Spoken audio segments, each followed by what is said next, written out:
नमस्कार मित्रांनो, मी आहे प्रवीण राठोड. तुम्ही पाहता आमचे YouTube channel tech Marathi expert. तर मित्रांनो, संजय गांधी निराधार अनुदान योजनेचे पैसे आलेले आहेत. यामध्ये बघितलं तर जून ते ऑगस्ट या महिन्यातील पैसे या ठिकाणी आलेले आहेत. 36 जिल्हे पात्र आहेत. नवीन GR आलेले, कोणत्या जिल्ह्याला किती निधी वितरित करण्यात आले याची संपूर्ण माहिती आजच्या व्हिडिओमध्ये बघणार आहोत. त्यासाठी हा व्हिडिओ शेवटपर्यंत बघा. एकूण 12 कोटी रुपये या ठिकाणी निधी वितरित करण्यात आलेला आहे. GR मध्ये संपूर्ण माहिती बघूया.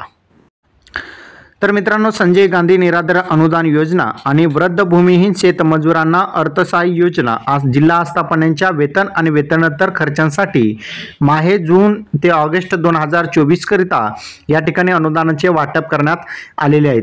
महाराष्ट्र शासनाच्या सामाजिक न्याय आणि विशेष सहाय्यक विभाग यांच्यामार्फत 5 ऑगस्ट 2024 रोजीचा हा GR आहे.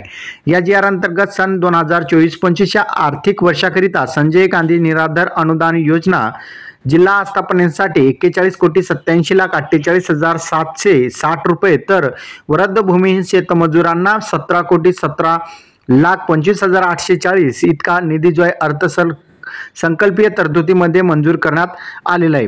या अगोदर बघितलं आपण की एप्रिल ते जुलै या कालावधीमध्ये राज्य सरकारनं निधी मंजूर करण्यात आलेला होता. आणि आता जे आहे राज्य सरकारनं जो आहे या ठिकाणी जे एप्रिल ते जुलै होता, या महिन्यामध्ये राज्य सरकारने 27,25,34,410 एवढा जो निधी आहे संजय गांधी निराधार अनुदान योजनेसाठी वितरित करण्यात आलेला होता. आणि वृद्ध भूमिहीन शेतमजुरांना अर्थसहाय्य या योजनेसाठी 12,96,59,040 एवढा निधी जे आहे विभागीय आयुक्त कार्यालयांना वितरित करण्यात आलेला होता.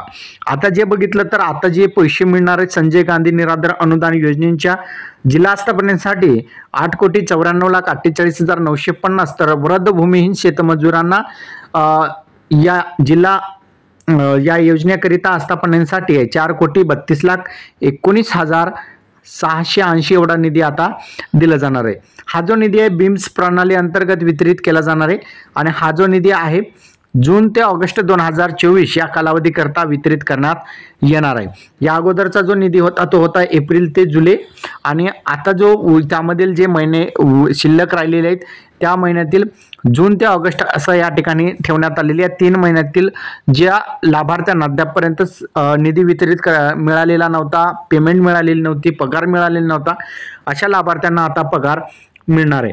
यामध्ये बघितलं तर सर्व जिल्हाधिकाऱ्यांना कळवण्यात येते की त्यांनी हा खर्च कोणत्याही परिस्थितीत त्यांच्याकडे सुदर्प करण्यात आलेल्या अनुदानापेक्षा जास्त होणार नाही याची त्यांनी खबरदारी घ्यायची त्यामध्ये सांगितलेलं आहे. आता यामध्ये आपण यादी बघूया. कोणत्या जिल्ह्याला वेतनांसाठी किती निधी मिळणार आहे. सामाजिक न्याय विशेष विभाग यांच्या मार्फतचा हा जे विवरणपत्र आहे, यामध्ये जून ते ऑगस्ट 2024 याकरिता अनुदानाचे वाटप करण्याबाबतचा जिल्हानिहाय या ठिकाणी निधी वितरित करण्यात आलेला आहे. यामध्ये बघितलं तुम्ही की पुणे, कोकण, नाशिक, नागपूर, अमरावती, छत्रपती संभाजीनगर अशा या ठिकाणी कार्यालयीन खर्चांसाठी या ठिकाणी निधी वितरित करण्यात आलेला आहे. तर यामध्ये वेतनांसाठी बघितलं आपण पुणे विभागांसाठी, तर या ठिकाणी तुम्ही बघू शकता. तर पुणेसाठी या ठिकाणी 1,83,52,016 रुपये, तर कोकण विभागांसाठी 1,76,00,000, नाशिक विभागांसाठी 2,04,00,000, नागपूर विभागांसाठी 1,67,91,000, अमरावती विभागांसाठी 1,76,16,000, तर छत्रपती संभाजीनगर विभागांसाठी 1,39,00,000 एवढा जो निधी आहे वेतनांसाठी या ठिकाणी देण्यात आलेला आहे. हा जो निधी आहे जून ते ऑगस्ट या कालावधीमध्ये या ठिकाणी ज्या लाभार्थी आहेत त्यांच्या खात्यामध्ये हे पैसे जमा होणार आहेत. आता हा जो निधी आहे सर्वसाधारण आपण जे निधी बघितलेला आहे तो आता वेतन असेल 3 महिन्यांचं वेतन या ठिकाणी 4,500 रुपये या ठिकाणी दिलं जाणार आहे. आता संजय गांधी निराधार अनुदान योजनेसाठी 8,70,71,000 या अंतर्गत या ठिकाणी निधी मिळणार आहे.